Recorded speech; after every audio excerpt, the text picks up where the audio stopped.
Olá você, tudo bom? Vamos começar mais uma hora nona de hoje. Vamos falar sobre 5 escritores exponenciais importantíssimos, dos quais você não pode se desapegar, principalmente nesse período de pandemia que nós estamos vivendo e isolamento social. É bom que você aproveite esse tempo para fazer uma boa leitura e eu vou indicar hoje 5 escritores, homens. Semana que vem eu indico 5 escritoras mulheres que são importantes, que foram importantes na minha formação intelectual e na minha cosmovisão, na minha maneira de ver o mundo. Todos eles me ajudaram muito. Se você ainda não é inscrito no meu canal, por favor, se inscreva no meu canal. E depois de se inscrever, ative o sininho, porque toda semana eu entro com conteúdo muito bom aqui, que vai lhe ajudar muito, sabe a quê? Abrir sua cabeça para um novo mundo, uma nova realidade. E é sempre muito bom, porque nós não estamos estacionados, parados, estagnados. Você vai perceber que, se inscrevendo no meu canal, isso pode mudar a sua vida. E depois que você se inscrever e ativar o sininho, eu quero que você curta, compartilhe e comente também. Deixe o seu comentário, me fala qual é o seu escritor preferido, que escritor mais o impactou. Eu vou para um breve break, 10 segundos somente, e retorno com a hora nona de hoje, falando de literatura.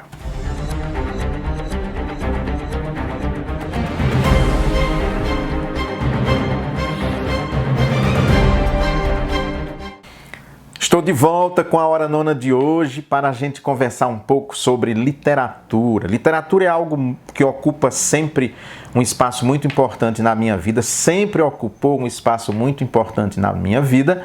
Eu ainda era adolescente quando comecei a ler ficção. Eu vou falar sobre literatura de ficção. E um dos primeiros livros que eu li e me impactou muito foi de Jorge Amado, mas eu vou falar dele daqui a pouco, então eu não vou adiantar esse assunto. Se as pessoas então me perguntassem, Tarzan, que livros você levaria se você fosse para uma ilha deserta, se você fosse para um lugar, ou se nesses dias de isolamento social você tivesse que ir para um outro lugar, para um sítio, e não pudesse levar toda essa sua biblioteca com, sei lá, mais de 3.000 títulos, se você pudesse reduzir sua biblioteca só a 5 escritores, homens, que 5 escritores você levava consigo para ficar durante 3 meses, sei lá, numa roça, numa casa no campo, como diz a canção de Tavito e o grande Zé Rodrigues, Casa no Campo. Quem você levaria para fazer companhia a você em termos de leitura? Lá você não vai ter acesso à internet, não vai ver Facebook. Mesmo se você gravar vídeos, não vai ter como compartilhar, não vai poder ler as notícias, ler o que sai todo dia nos grandes sites noticiosos do país, não vai ter televisão, não tem antena parabólica, nada. Você tem que escolher 5 autores para levar, para ficar com você naqueles dias. Quais os 5 autores que você levava com você? Vamos lá? Vamos. O primeiro que eu levava é Fyodor Dostoiévski, escritor russo. Para mim, o maior escritor. Para mim, Dostoiévski está no mesmo padrão de Shakespeare ou dos gregos, como Homero, Sófocles, que trabalharam tão bem a alma humana. Ele é o grande escritor da alma humana. Ele mergulhou a fundo no espírito humano, no espírito do seu tempo. Debate os grandes problemas do século XIX, principalmente Dostoiévski, debate os grandes problemas existenciais, tudo aquilo que inquietava o homem e a mulher naquele período, não passou despercebido por Dostoiévski, não escapou da pena dele. Um homem muito contraditório, um homem que estava sempre beirando a fé e quase o ateísmo. Tem uma frase de uma carta que ele escreveu para o irmão dele, que ele diz assim: Deus me atormentou durante toda a minha vida. Essa frase para mim é fantástica, eu uso ela como epígrafe do meu primeiro romance, Pânico na Rua da Bahia.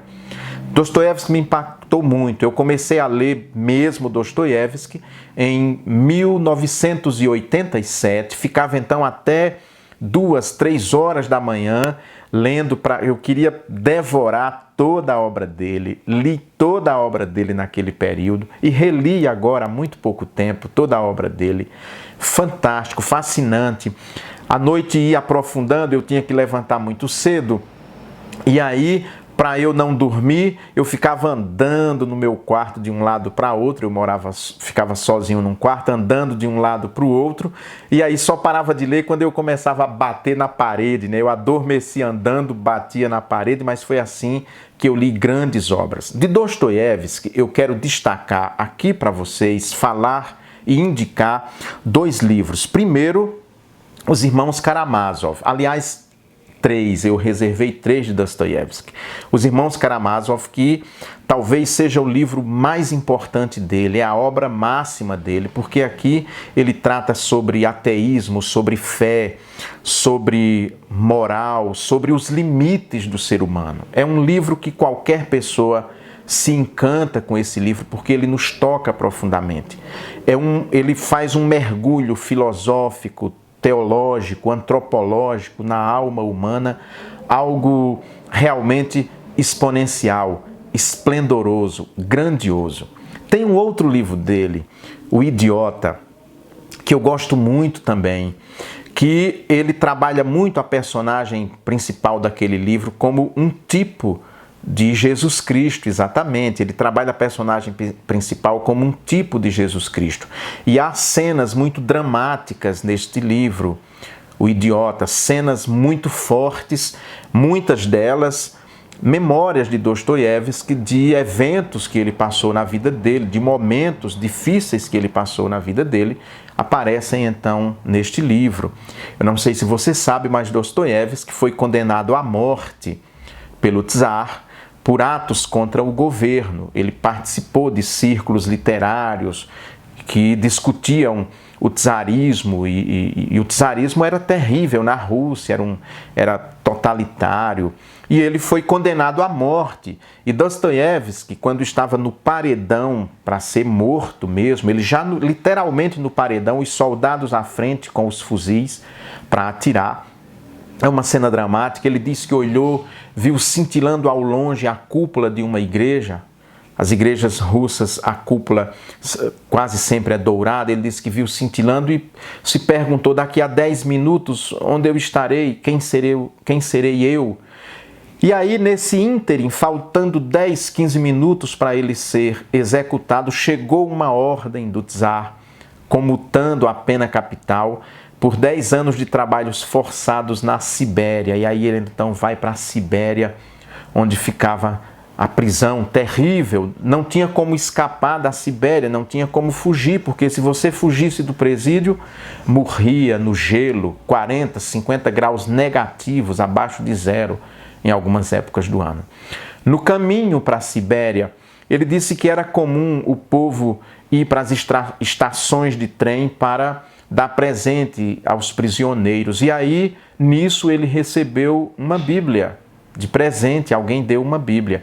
E durante, então, os 10 anos que ele ficou na Sibéria, condenado a trabalhos forçados, foi o único livro ao qual ele teve acesso. De maneira que ele leu e releu centenas de vezes, ao ponto praticamente de decorar muitos livros da Bíblia.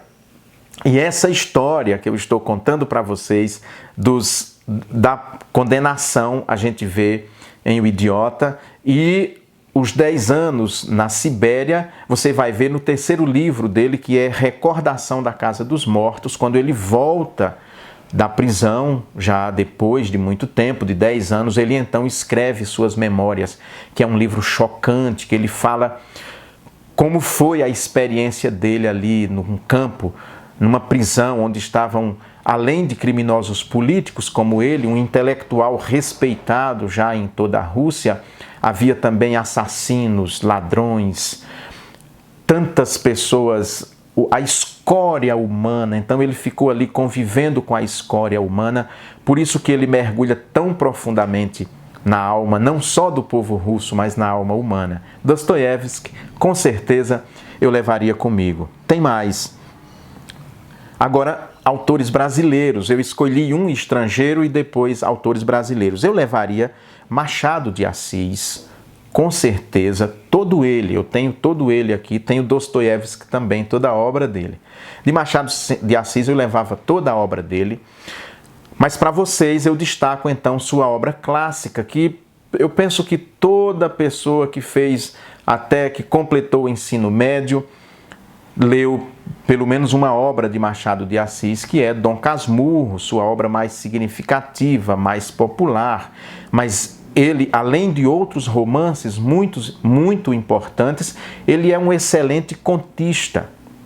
Ele é um escritor que, como ninguém, reflete sobre o homem e a mulher, principalmente do Rio de Janeiro, no período que ele viveu.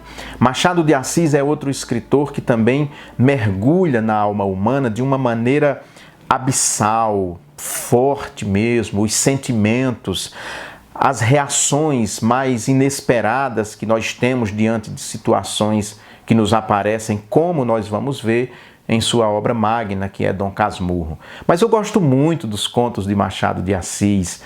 Eu me divirto com os contos de Machado de Assis, eu sofro com os contos de Machado de Assis, então é lógico que eu levaria o fundador da Academia Brasileira de Letras comigo para ficar quantos dias fossem necessários, isolado num pé de serra, numa casinha, ali longe de qualquer possibilidade de contato com outras pessoas. Ele eu levaria para preencher os meus dias, as minhas noites. Evidentemente não ficaria até muito tarde, porque eu estou partindo do princípio que nem energia elétrica teria. Então ficava ali na lamparina, depois apagava a lamparina, ia então dormir, mas pensando, refletindo, vivendo as personagens desse grande escritor brasileiro Machado de Assis, que eu levaria também. Eu levaria Graciliano Ramos. Graciliano Ramos é um dos escritores que inventam o Nordeste brasileiro. É impossível você conhecer o sertanejo nordestino, é impossível você conhecer o homem do campo do interior do Nordeste sem que você leia Graciliano Ramos. Ele é simplesmente fantástico, e dele eu selecionei, poderia de todos esses selecionar muitos livros, mas dele então eu selecionei 2 livros para trazer à memória, e se você puder ler nesses dias, você vai gostar. O primeiro, Vidas Secas. Essa é uma história chocante, essa é uma história que ainda hoje me impacta muito. A morte, por exemplo, da cachorra-baleia ainda hoje me impacta. E mesmo que você queira ver o filme, que é belíssimo, um filme belíssimo, mas não supera o livro. Você precisa ler o livro, precisa ter contato com aquela literatura seca, cáustica de Graciliano Ramos, sem muitos floreios, sem muitos arrudeios. Ele fala então de maneira tão direta sobre a degradação do ser humano, a que ponto chega o ser humano. Há um processo até de desumanização que o ser humano passa. Aquelas cenas todas que nós vemos nesse livro são então chocantes. E é, de certa forma, relatada ali a saga de muitos sertanejos, de muitos nordestinos, de muitas pessoas que precisaram fugir da seca, de situações difíceis, principalmente agora que nós vivemos um período tão difícil, tão complicado, quando a fome bate à porta de muitas famílias. Você vai encontrar alívio em Graciliano Ramos. E a outra obra dele que eu citaria para você é Memórias do Cárcere, que ele vai contar nesse livro o período que ele ficou preso. Assim como Dostoiévski, ele também foi preso por questões políticas, e ele relata então, de uma maneira muito própria, muito pessoal, como foi aquele período que ele passou encarcerado. Tem o filme também, Carlos Vereza até que faz o papel principal. no filme, mas evidentemente o livro é fundamental. Até porque lá nesse lugar você não ia ter sequer DVD e uma TV e energia, então você vai precisar levar o livro mesmo. Se me dissessem, então eu levaria a obra dele toda. Claro, eu levaria toda a obra, mas eu destaquei esses 2 livros aqui. Eu levaria comigo também Guimarães Rosa. Eu li todo Guimarães Rosa, amo Guimarães Rosa e fiquei muito impactado também com 2 livros dele que eu vou falar brevemente aqui, apenas en passant. Primeiro, O Grande Sertão Veredas. É impossível também você entender o sertanejo, o capial mineiro, sem que você conheça Guimarães Rosa. E não só o homem aqui do sertão profundo, o capial, o homem da roça, que é também filósofo, mas a própria alma humana. Se você procurar aqui no meu canal no YouTube, você vai achar uma entrevista, não é uma entrevista, um amigo meu, seu Jorge, que mora aqui perto. Aliás, quando eu falei a casa no campo, eu me imaginei morando lá na casa de seu Jorge, que fica assim, num grotão assim, entre serras. Lá seria um lugar que eu ficaria. Era a casa que estava vindo à minha mente, era de seu Jorge ali, cuidando da horta, de alguma coisa ali para eu me alimentar, umas galinhas, uma vaca para tirar leite, para ter leite para tomar de manhã. Foi lá que eu imaginei. E se você quiser perceber que tipo de homem sertanejo, mineiro, Guimarães Rosa encontrou, como o próprio Manuelzão e outros que ele encontrou, ele esteve aqui nessa região nossa do Paracatu, do Urucuia, Arinos, toda essa região do Noroeste. Mas se você então quiser ver realmente a sabedoria popular, o filósofo, o teólogo popular que Guimarães Rosa se deparou na sua caminhada, pesquise aqui no YouTube, procure um depoimento que eu gravei aqui com um senhor chamado Seu Jorge. Ele parece saído de uma obra de Guimarães Rosa. Seu Jorge parece saído dos livros de Guimarães Rosa, parece saído de Grande Sertão Veredas ou de um dos contos de Sagarana, que é o segundo livro que eu quero citar, que é um livro de contos, né? Então esses 2 aqui. Mas se for possível, leve todo Guimarães Rosa, não fique só nesses 2 não, leve todo ele consigo. E o Grande Sertão é a grande obra dele, fascinante, que encanta. É uma obra que exala filosofia, teologia, sabedoria popular, conhecimento popular, que fala de amor, de ódio, de vingança, de gênero. A gente vai lendo a história e percebe então que um daqueles cangaceiros, eu vou usar esse termo nordestino, um daqueles jagunços, na verdade, que se passa por homem no meio dos homens, na verdade se trata de uma mulher. Olha a atualidade de uma obra da década de 50, para você ter ideia, a importância desse homem, de Guimarães Rosa, um assunto que só chegou a nós agora, principalmente, tão fortemente aqui no século XXI, essa questão de gênero, e ele já naquele livro, na década de 50, já debate essa questão, colocando ali no meio daqueles homens rudes e violentos e filósofos, uma mulher que vivia como homem, no meio então de outros jagunços. Então é uma obra que você precisa conhecer para entender a alma brasileira, o sertão profundo. E a outra é o que eu citei, Sagarana. Sagarana, eu tinha pensado em citar um outro livro dele, que era Tutameia, e aí, por isso que eu gaguejei, porque na minha cabeça estava vindo só Tutameia, que eu gosto muito também.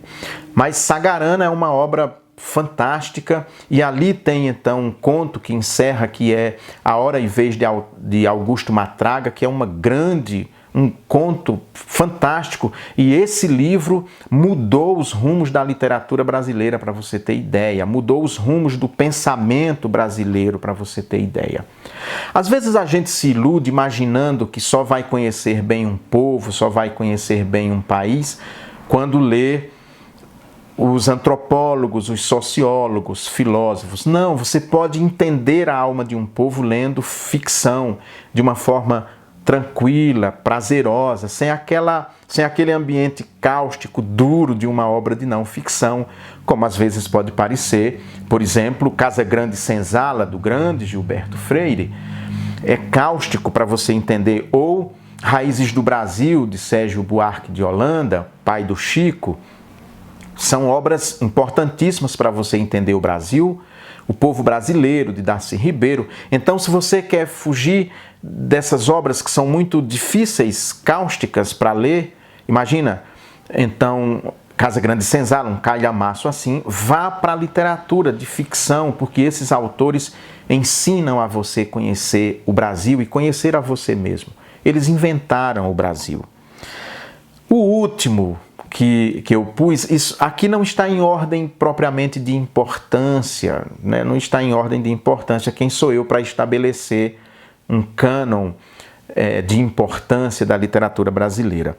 É Jorge Amado, que foi o primeiro que eu falei, que foi um escritor tão importante na minha vida como estudante, como alguém que queria escrever. Quando eu li Capitães da Areia, foi a primeira obra que eu li, e eu cito aqui. Depois eu li Jubiabá, que também eu cito aqui. Quando eu li, eu pensei, gente, eu quero fazer isso em algum momento, eu quero escrever, eu quero contar histórias, porque Jorge Amado conta histórias, ele se dizia um contador de histórias. Ele não faz aquele mergulho filosófico de Guimarães ou de Dostoiévski, por exemplo. Então ele é o grande contador de histórias, que a gente fica fascinado, a gente viaja nas histórias de Jorge Amado. E então os seus livros continuam atuais, como Capitães da Areia, que ele trata de um problema tão sério no Brasil, que é o problema dos menores abandonados, de pais que, abandonados pela sociedade, acabam também abandonando seus filhos. E aí nós vemos nos grandes centros urbanos as crianças, os jovens, os adolescentes sem estudo, sem assistência à saúde, muitos dos quais sendo usados pelo tráfico de drogas. Então, Jorge Amado vai debater esses assuntos na década de 30. Veja bem como ele era um homem que estava à frente do seu tempo, como ele era um homem visionário. Evidentemente, eu creio na graça comum, que é a graça que Deus dá para capacitar todos os seres humanos a produzirem arte, cultura, ciência. Por isso, então, que esses homens surgem como espécie de profetas do seu tempo, porque eles trazem assuntos, questões que só aparecerão muito mais tarde. Muito mais tarde é que a questão dos menores abandonados serão um grande desafio para o governo brasileiro. Naquele momento que Jorge Amado escreveu, ainda não era tão grave assim a situação, mas ele já anteviu, e ele era um garoto, não tinha nem 30 anos quando escreveu todas essas obras, aliás, nem 20 anos. Então eu cito Capitães da Areia e cito Jubiabá, Bahia de Todos os Santos e do Pai de Santo Jubiabá, que é uma história, ainda hoje, quando eu releio, de vez em quando eu volto a Jorge Amado, ainda hoje eu choro copiosamente lendo esses livros, eu me sinto envolvido com essas histórias, porque de certa maneira eu me vejo ali no meio daquelas personagens de pessoas populares como você, como eu. É assim também que faz Graciliano, que faz Guimarães Rosa, que faz Machado de Assis, que faz Dostoiévski. Eles tratam do homem e da mulher comuns, da pessoa que precisa ir ao supermercado, da pessoa que nesse momento está sofrendo por causa do isolamento social, está sofrendo porque perdeu o emprego, está sofrendo porque não pode ir trabalhar e queria ir trabalhar, inclusive, ainda que não tenha sido demitido, está trabalhando em casa, mas queria sair, queria encontrar, ver pessoas, porque nós gostamos de ver as pessoas, gostamos de estar com as pessoas. Mas, nesse período então, ou ainda, se eu fosse mandado para um lugar que eu não pudesse ter a companhia de muitas pessoas junto de mim, fosse só eu e Ana, por exemplo, eu levava então esses 5 autores para ficarem conosco durante os dias que fossem necessários ficar isolados do mundo e da sociedade. Você pode estar dentro de casa já sem saber o que fazer. Aproveite esses dias que nós não sabemos ainda quando vai terminar esse isolamento. Eu imagino que enquanto 50%, 60% da população brasileira não for vacinada, nós não vamos ter uma vida minimamente normal. Então você ainda tem tempo, não desperdice o seu tempo, não perca o seu tempo noutras, até coisas que divertem e tudo, mas mergulhe nesses autores se você não teve a oportunidade ainda de ler. Leia, mergulhe na leitura, viaje na leitura, porque ela vai fazer você conhecer mundos que jamais você conhecia. E mais do que isso, vai fazer você conhecer mais de você mesmo, evidentemente.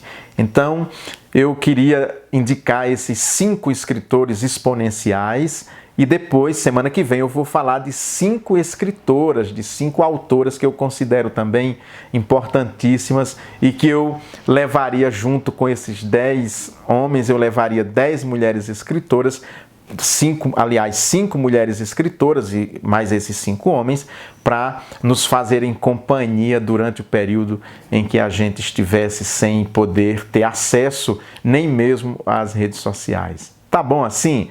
Então hoje eu queria falar de um assunto mais um pouco ameno, tranquilo e trazer para vocês aqui dicas de literatura que eu penso que faz sempre muito bem. E vejam, Dostoiévski, ele disse que a arte salvaria o mundo da loucura. A arte salvaria o mundo da loucura. Então, a literatura, a leitura, ela nos salva da loucura. Ela faz com que nós não fiquemos deprimidos, não fiquemos tão tristes, tão preocupados com tudo o que está acontecendo, porque nós nos transpomos, somos transportados para outro mundo, para outro universo, não fugindo desse mundo, mas podendo enxergar tantas outras possibilidades que sempre estão à nossa disposição. Tá bom? Se você gostou, eu quero pedir mais uma vez, e se você não viu o início do vídeo principalmente, eu quero pedir que você curta esse vídeo. Mais do que isso, que você se inscreva no meu canal, porque eu sempre trago conteúdo muito bom aqui. Pode ter certeza que os conteúdos que eu trago são sempre conteúdos muito bons e que vão sempre acrescentar algo novo a você. Você nunca vai ser exatamente o mesmo depois que você ouvir e ver um desses conteúdos postados aqui. Eventualmente você pode até não gostar, claro, mas mesmo assim você não será o mesmo, porque você vai ser impactado com uma nova maneira de ver o mundo. Então se inscreva no canal, ative o sininho, porque toda semana você vai aprender algo novo. Toda semana você vai ser impactado por algo novo que você não vê em todos os canais. Algumas coisas você só verá aqui no meu canal. Então, se inscreva, ative o sininho, compartilhe e comente. E fala quais os escritores que você mais gosta, porque eu vou querer saber disso, tá bom? Tchau, tchau, até semana que vem, quando na hora nona de sexta-feira, nós estaremos trazendo aqui as 5 autoras, as 5 escritoras que são exponenciais e que eu vou levar comigo também, se preciso for, me afastar do convívio em sociedade. Tchau, tchau, um grande abraço.